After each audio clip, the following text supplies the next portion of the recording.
오늘 우리가 성례 주일로 지키게 됩니다.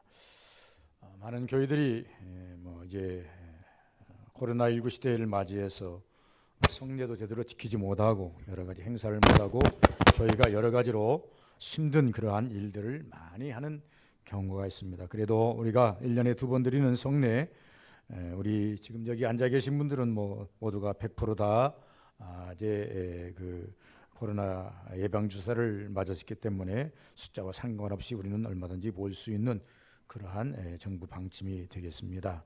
그래서 오늘 또 성찬 예식은 간단하게 우리가 받는 것이기 때문에 식사를 나누는 것이 아니기 때문에 성찬 예식을 하게 됩니다. 초대교회는 모일 때마다 이제 떡과 포도주를 가지고 예배에 임했습니다.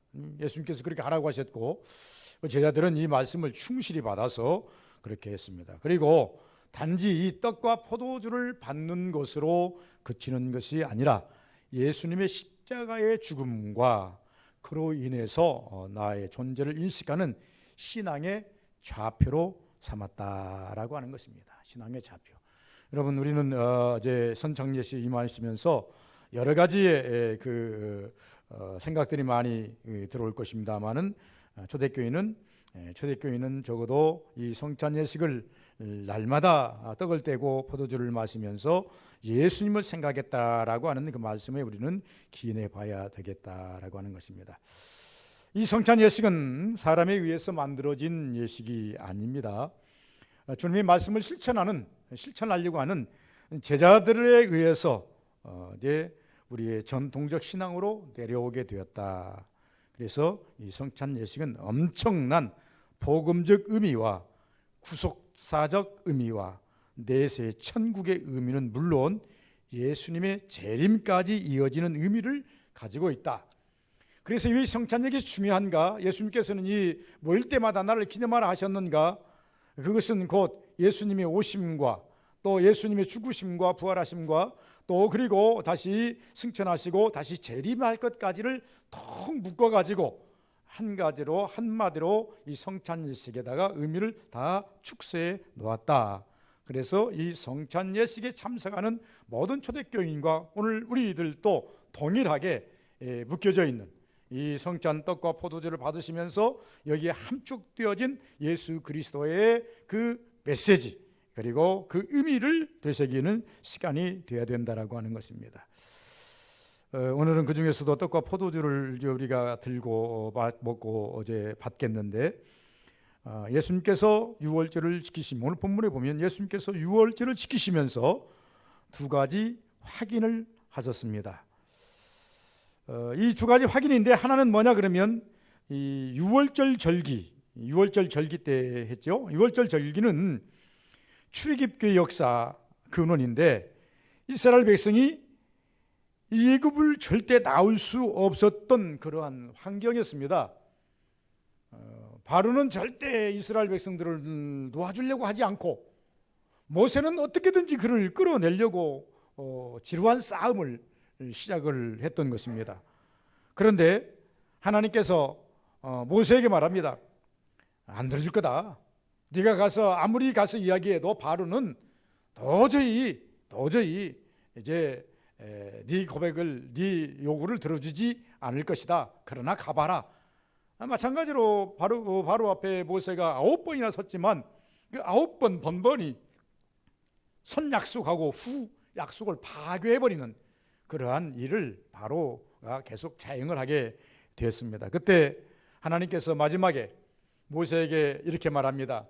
너희들이 이제는 나갈 준비를 해라. 그런데 그냥 가는 것이 아니라 갈 것도 없다. 이제는 바로 앞에 쓸 것도 없다. 이제는 너희들이 내 앞에서 양을 잡아서 그리고 그 양을 잡아서 피를 빼서 문설주에 바르고 그리고 얼마 일정 기간은 너희들이 먹고 일정 기간 나한테 드리고 그리고 무교병을 만들어서 누룩 없는 떡을 만들어서 먹어라. 이 밤이 지나고 나면 바로가 너희를 쫓아내리라. 그래서 유월절, 다시 말하면 유월절이 생기게 된 그 이유를 우리가 살펴보면 9가지의 이적과 표적을 통해서 바로를 무너뜨린 것이 아니라 이스라엘 백성들이 모세가 바로를 찾아가지 않아도 그들이 양을 잡고 그 양의 사건으로 말미암아서 이스라엘이 출애굽을 하게 되는, 애굽에서 나오게 되는 그런 사건이 유월절 사건입니다. 그래서 오직 이스라엘이 애굽에서 나오는 것은 어린 양의 희생이 없이는 나올 수가 없었다. 어린 양의 희생을 통해서 이스라엘 백성들이 죽음을 넘기고, 그리고 난 다음에 억압을 넘기고 모든 것을 다 넘어뛰어서 애굽을 탈출했다라고 이렇게 말씀해 주고 있습니다. 그런데 우리 본문 속에서 보시면 예수님께서는 이 유월절에 양을 잡기는 잡으셨습니다. 떡을 가지셨습니다. 포도주도 준비했습니다. 그러나 이것은 구약의 예표를 드리면서 앞으로에 드려질 또 다른 구속, 또 다른 해방, 또 다른 우리의 자유, 이것을 우리에게 선포하시면서 이스라엘 백성들이 애굽에서 나올 때에는 어린 양이 필요했지만 앞으로 너희들이 구속의 사건, 구속의 은혜를 입으려면 나를 통하지 않고는, 나를 앞세우지 않고는 너희들이 천국에 올 수가 없다. 죄를 피할 수가 없다. 죄를 넘어뜰 수가 없다. 그리고 너희들은 이것을 극복할 수가 없다. 그러시면서 예수님께서 이 떡과 포도주를 가지시고 상징적으로 말씀하시면서 떡을 가리켜서 하시는 말씀이 이는 나의 몸이라 하셨고, 포도주를 가리켜서 하시는 말씀이 이는 나의 피라 이렇게 말씀하셨습니다. 예수님의 십자가의 사건은 이전에 유월절 구속에 매였던 육의 자유, 다시 말하면 이스라엘 백성들이 애굽에서 종살이 했습니다. 육의 자유가 없었습니다. 그들은 이제 고역에 시달리고 그들의 채찍에 시달리고 이런 육의 자유가 없었을 때에 어린 양 사건으로 말미암아서 육의 자유가 온 것은 사실입니다. 그러나 예수님께서 말씀하신 것은 뭐냐면 이스라엘 백성들이 양 사건을 통해 가지고 육의 자유가 온 것은 사실이지만 이런 너희들이 영적 자유함을 잊기를 원해서는 나의 몸, 나의 피를 너희들이 먹어야 되고 마셔야 된다. 내가 한 마리 어린 양이 되어서 너희들에게 영적인 삶을 부여해 주겠다라고 말씀해 주셨습니다. 오늘날 우리 이제 기성교회, 21세기의 기성교회는 성찬 예식을 보통 우리 헌법에 세계본 1년에 2번 정도는 적어도 시행하라, 잊지 않기 위해서입니다. 어느 교회는 매달 하는 교회도 있습니다. 지금 매주일 하는 교회는 우리 한국 교회는 없습니다. 그러나 매달 하는 교회는 제가 찾아봤습니다. 매달 첫 주면 항상 성례주의를 지키고 하는 교회를 이제 보았습니다. 어떤 교회는 사계절, 다시 말하면 4번을 성례주의를 지키는 교회도 있습니다. 그러나 우리 교회는 여느 교회와 같이 1년에 2번 이 성례주의를 지킵니다. 성례주의를 지키는 것은 성례주의를 하면서 우리가 문답할 때가 있으면 문답도 하고, 그리고 또 교인을 세워가는 일도 하지만, 그러나 우리가 이 성례주의를 지키는 것은 우리의 신앙의 정체성, 내가 지금 여기 앉아있는 구속의 은혜가 어디서부터 왔는지, 그리고 이 성례를 받으면서 내가 어떻게 앞으로 살아가야 되는지, 이것을 한 번쯤 되돌아보는 시간이 꼭 필요하다. 물론 개개인적으로 다 하나님 앞에서 기도하면서 자기 자신들을 돌아보겠지만은, 그러나 우리는 공의 앞에, 거룩한 성회에 모여서 같이 떡을 놓고 같이 잔을 들면서 공통적인 마음을 가지고 예수님의 십자가의 죽으심과 예수님이 여러분을 위해서, 나를 위해서 피 흘리신 그 피의 공로를 한번 생각하면서 떡을 받으면서, 잔을 받으면서 나의 영적인 상태를 한 번쯤 돌아보는 귀한 시간이 되어야 된다는 것을 우리에게 거듭 말씀하고 있습니다. 그런데 예수님께서는 먼저 제자들에게 말합니다. 너희들이 잔을 들 때마다, 떡을 뗄 때마다 나를 기념하라. 나를 기념하라. 나를 생각하라. 나를 생각하라는 얘기입니다. 나를 생각하라. 그래서 생각하라는 이유는 뭐냐면 너희 영혼에 각인시키라는 겁니다.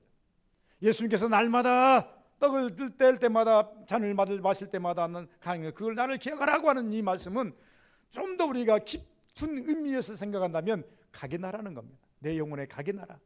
주의 은혜 없이 살 수 없음을 각인하라. 말씀 없이 살 수 없음을 각인하라.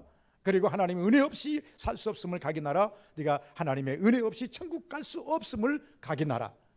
이것을 강조했던 겁니다. 그러므로 우리가 이 떡을 받으며 우리가 잔을 받으면서 각인되어야 할 하나의 우리의 다짐이 있습니다. 주님, 나는 적어도 이 땅에 살면서 신앙생활하면서 오늘까지 이르는 것은 주님의 피 흘리신 바, 그 피를 내가 받았기 때문이요, 주님이 십자가에 찢기신 바, 그 살을 내가 받았기 때문에 오늘 내가 존재하고 있는 거요, 그리고 내가 신앙생활 하는 겁니다 라고 하는 진실한 고백이 같이 묻어나야 되는 것입니다. 그래서 이것을 한번 돌이켜보는 시간이 되겠다. 물론 우리 서부교인들은 개개인적으로 기도하면서 날마다 그리스도의 십자가의 죽으심과 구속의 은혜가 무엇인지를 생각하면서 기도하면서 정말로 이 구속의 은혜에 젖어 있는 줄 압니다마는, 그러나 우리는 오늘 또 다시 말씀드립니다마는 예수님이 제자들을 모아놓고 공동적으로 공의적으로 모아놓고 모든 사람들에게 말하기를 이것을 너희만 먹을 것이 아니라 나를 들을 때마다 이것을 증거하라, 전하라, 이렇게 말했습니다. 그러므로 두 가지로 내가 결론을 말씀을 드립니다. 먹을 때 예수님을 생각하자. 사도행전 2장에 보시면 날마다 성전에 모여 떡을 떼며, 이 떡을 뗄 때마다 사도들이 설교를 했을 겁니다. 예수님께서 우리에게 말씀하셨다. 마지막 날 밤, 십자가 지시기 전 날 밤, 우리는 아무것도 몰랐는데 우리가 지금 지나고 보니까 예수님이 십자가 지시고 죽으신 이후에 보니까 이 말씀이 이 말씀이었다. 우리에게 떡을 떼시면서 우리에게 이렇게 말씀하셨다. 이것은 나의 살이니 받아 먹으라. 그때는 무엇인지도 모르고 우리가 벌렁벌렁 받아 먹었지만은 예수님이 십자가 지시고 부활하시고 승천하시고 난 이후에 생각해 보니 예수님의 십자가의 죽으심은 우리의 영적 양식이었다. 영적 양식이었다. 이것을 누누이 강조했을 겁니다. 오늘날 모든 저를 비롯해서 모든 목사님들이 이 성찬 예식 앞에서의 설교는 한결같습니다. 이 성찬 예식의 이 떡은 예수님의 살이요, 성찬 예식에 임하는 우리가 받는 포도주는 예수님의 피를 상징하는 것이니 받는 자가 예수님의 죽으심을 바라봐야 되고 받는 자가 예수님의 피를 바라봐야 된다라고 똑같은 메시지를 계속적으로 우리는 반복적으로 할 수밖에 없는 것입니다. 제자들도 초대교회에 많은 사람들 앞에서 날마다 모일 때마다 그것을 선포했던 이유가 뭐냐고 제가 앞서서 말씀드렸습니다. 각인시키기 위해서. 우리는 천국 가는 그날까지 각인이 돼야 됩니다. 내가 예수 은혜로 산다. 하나님의 내가 피를 먹고 피를 받고 내 살을 받았으므로, 말씀을 받고 은혜를 받았으므로 내가 산다. 이것을 우리는 각인하고 살아가야 됩니다. 혹이라도 이것을 잃어버리면 여러분 신앙의 낙오자가 됩니다. 엉뚱한 우리의 삶의 그 결과를 낳을 수가 있다라고 하는 것입니다. 우리 이제 대한민국에 특별히 각인된 그러한 일들입니다만은 다른 나라들도 다 그렇기는 합니다만은 우리가 식사 때마다 하나님께 기도를 합니다. 참 우리끼리 있을 때는 뭐 대피기도도 하고 우리끼리 먹을 때는 그냥 부끄럼없이 하는데요, 전혀 세상에 식당에 가거나 전혀 안 믿는 사람들이 부글부글 하는 데 가서 기도를 하고 먹으려면 어떻게 조금 목사임에도 불구하고 조금 그렇기는 합니다. 그러지만 그것을 상쇄하고 내 사명이 무엇입니까? 마땅히 내가 하나님의 종이요 목사요, 그리고 난 다음에 내가 하나님 믿는 사람이라고 한다면 내가 지금 사는 것이, 내가 먹는 것이, 내가 있는 것이 하나님의 은혜인 것을 선포하면서 먹는 것이 정당한 원리 아니겠습니까? 그런데 더더군다나 우리가 이 떡을 받음에 있어서 예수님께서 우리에게 베풀어 주신, 열어주신 이 성찬 예식의 떡을 받으면서 우리가 예수님의 죽으심을 생각하지 않는다면 되겠는가, 그 말입니다. 예수님의 죽으심을 우리가 잊어버리면 되겠는가라고 하는 것입니다. 그래서 우리는 영의 양식으로 우리는 받아야 된다. 떡을 받을 때 영의 양식으로 받아야 된다. 그러면서 우리는 무엇을 생각해야 되나? 은혜를 생각하자는 것입니다. 떡을 받을 때 우리는 먹을 때마다 은혜를 생각하여, 이스라엘 백성들이 이 떡을 받을 때마다 은혜를 생각하는데 거슬러 올라가야 됩니다. 애굽의 탈출이 하나님의 은혜요, 광야에가 하나님의 은혜요, 가나안 땅에 정착하게 된 것이 하나님의 은혜요, 그리고 난 다음에 이 정착한 땅에 예수님이 오셔서 이스라엘을 영육을 살리기 위해서 시 흘려 찢겨서 죽으심이 하나님의 은혜입니다. 예수님에게는 고난이고 고통이지만은요, 예수님의 십자가에 죽으심은 우리에게는 은혜입니다. 우리에게는 축복입니다. 그것을 예수님께서 에드루스를 말씀했습니다. 내가 피 흘림이 없이는 죄 사함이 없다, 이렇게 말씀하시면서 찢기는 것을 말씀을 하셨다라고 하는 것입니다. 17절에 보면 뭐라고 말씀하십니까?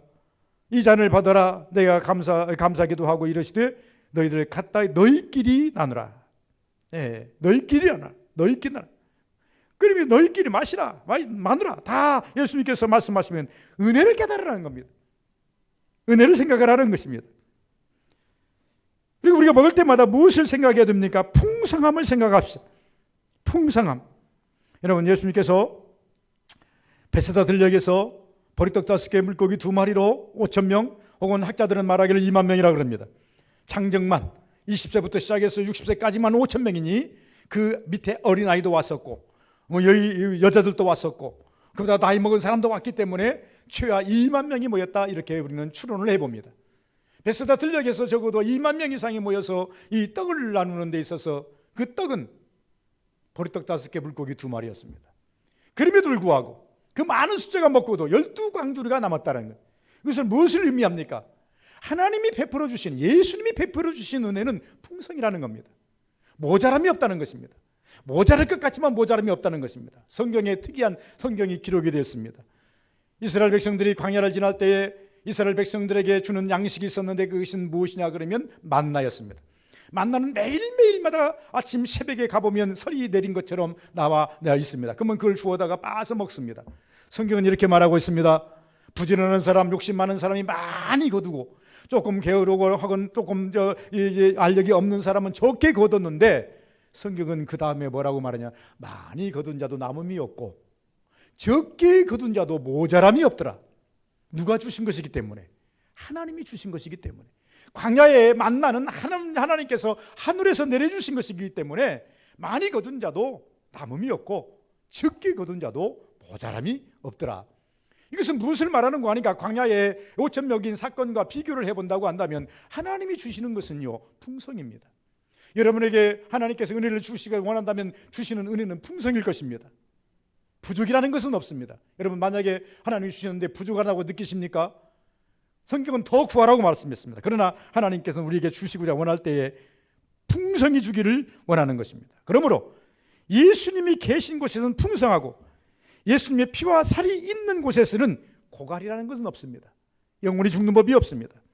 성장을 생각해야 됩니다. 받을 때마다 초대교회의 성장의 동력이 어디에서 왔습니까?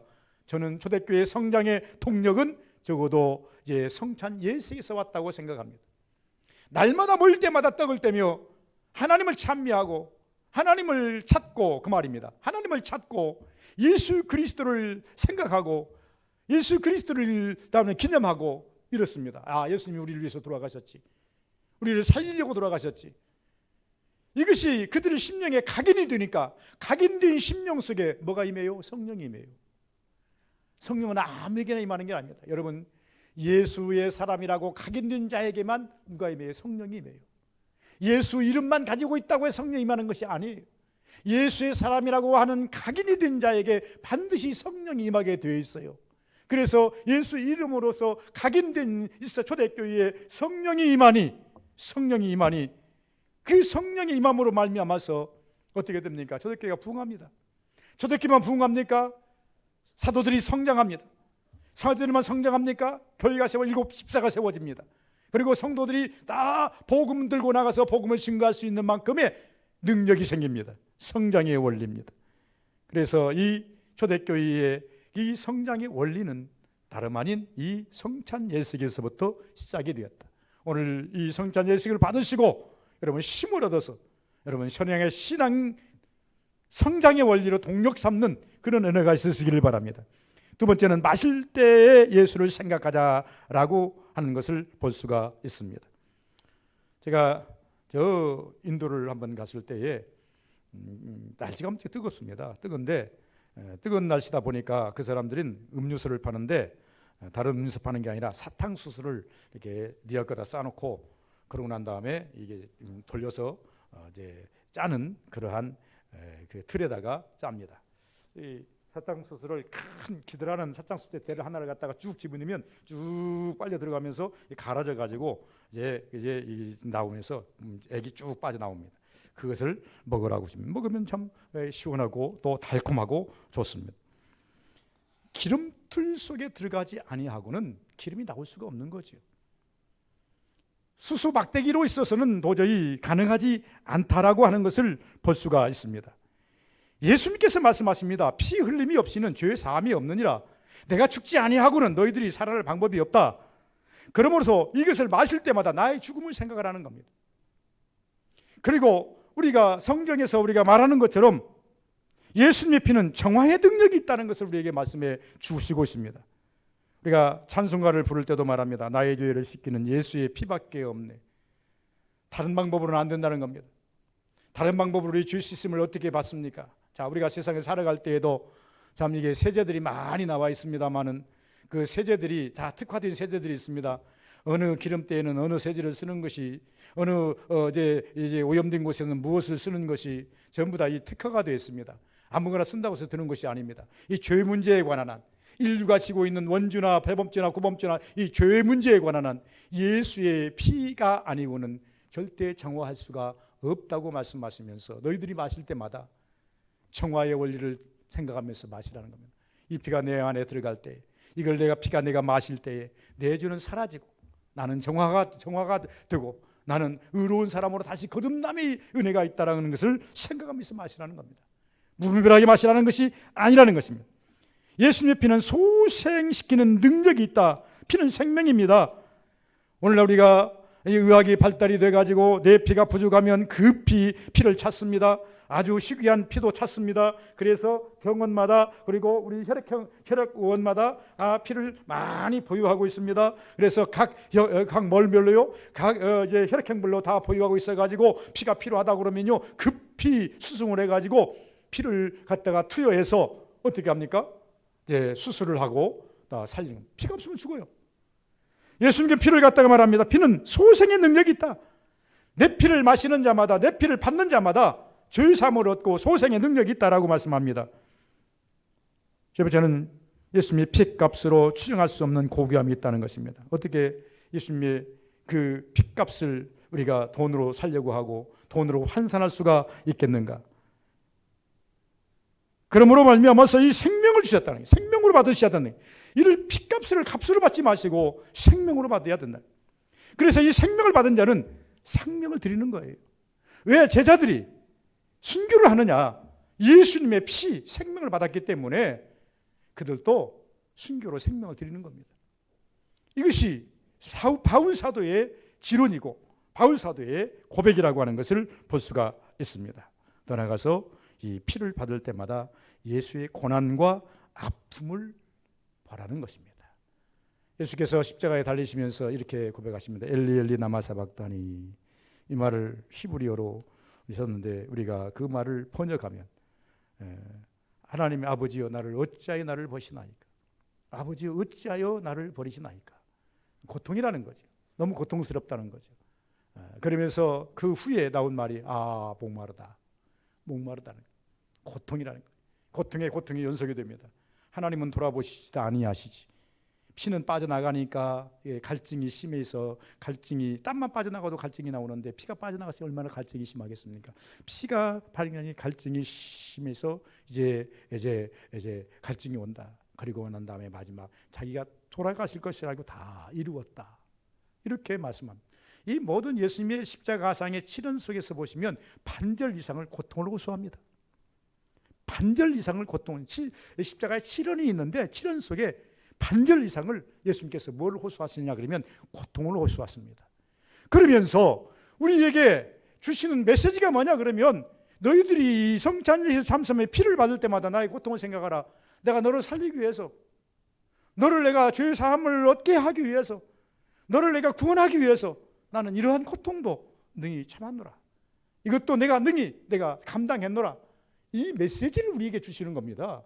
예수님의 가상 치료는 그러므로 이 성찬 예식을 받을 때마다 이건 곧 나의 피니, 예수님께서 포도주를 가지고 내 피다, 받아 마셔라. 받을 때는 몰랐어요. 그들이 그날 밤에는 그것이 무엇인지 잘 알지를 못했어요. 그러지만 그가 예수님이 돌아가시고 다음날 돌아가시고 한 40일이 지난 다음에 그리고 난 다음에 정신을 활짝 차려보니 예수님 말씀이 새록새록 생각이 나서 다시 복귀를 해보니 이것이 떡이 곧 예수님의 살을 의미하고 피는 포도주는 곧 예수님의 피를 의미했구나. 이것을 기념하라.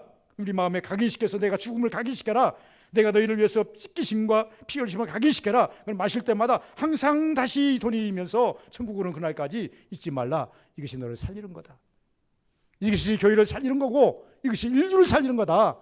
이렇게 우리에게 말씀해 주셨습니다. 우리는 십자가 아래 모였습니다. 오늘 서부교회 안에 모인 것이 아니라 서부교회 안에 계시는 예수 그리스도의 십자가 아래 여러분이 다 모였습니다. 십자가 아래에 모여서 우리가 무엇을 합니까? 은혜를 구합니다. 이미 받은 은혜를 감사합니다. 오늘도 우리가 성찬 예식을 받으실 때에 이미 우리는 하나님의 은혜를 받았습니다. 그러나 성찬 예식을 받을 때 또 다른 하나님의 은혜를 기대하면서 그리스도의 몸 우리가 받는 그 말씀 받는 마음으로 받으셔야 되겠고, 그리고 잔을 받으실 때에 예수님의 십자가의 피 흘리심의 피를 받으시는 그러한 역사가 있기를 주의 이름으로 축원을 드립니다. 다 같이 나오셔서 장로님들 입고 나오셔서 바로 성찬 예식을 하겠습니다. 여기 앉아 계신 분들은 다 세례를 받으신 분들은 전부 다 참석할 수 있으니까 받으시면 되겠고, 혹은 떡을 받으셨으면 잔도 반드시 받으셔야 됩니다. 기도하시는 마음으로 받으시면 되겠습니다.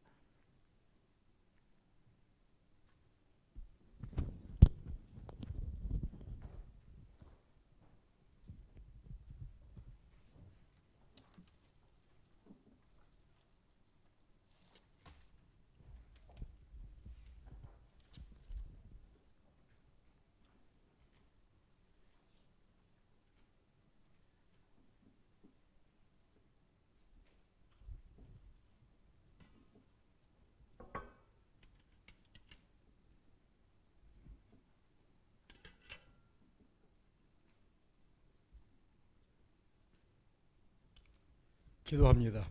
하나님 우리 아버지 감사합니다.